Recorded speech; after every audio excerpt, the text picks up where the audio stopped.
الذي كان له حظ وافر من اسمه، فهو كالحديد في قوته وصلابته، إن لم يكن كالذهب في جماله وأناقته. والمستديرة بين أقدامه الحديدية وسط المستطيل الأخضر ذهابا وإيابا، وكأنه كاسحة ألغام حربية تقف سدا منيعا ضد هجمات الخصوم، ومساند فوق العادة في دك دفاعات الفرق. نعم، إنه ابن ولاية صور العمانية، صاحب 25 ربيعا،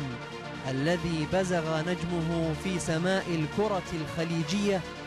بعد وصوله ل3 مرات متتالية مع منتخب بلاده لنهائي كأس الخليج، والظفر بها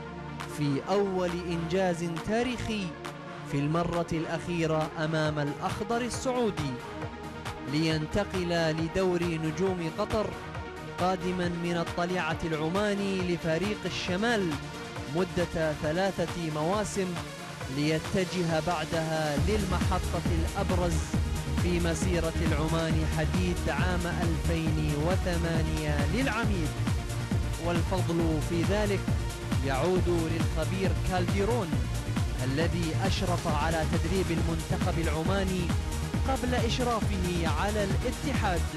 والذي أوصى بالتعاقد معه وسط تحفظ مسؤول النادي حينها، إلا أنه كان عند حسن ظن مدربه وجمهور الإفتي،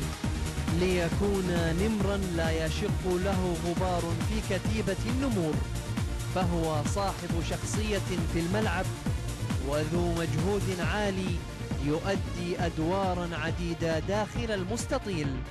فهو حلقة الوصل الاتحادية وصمام الأمان للفريق. يمتاز بدقة تمريراته وقوة تسديده على المرمى وقطع الكرات من المنافسين، فهو محور ارتكاز الفريق وقلبه النابض، حتى كان محط أنظار النقاد والمتابعين، فهو من اللاعبين القلائل الذين وضعوا لهم بصمة من غير السعوديين داخل ملاعبنا، ليتربع في قلوب جماهير العميد ويبادلهم العشق في ميادين الكرة.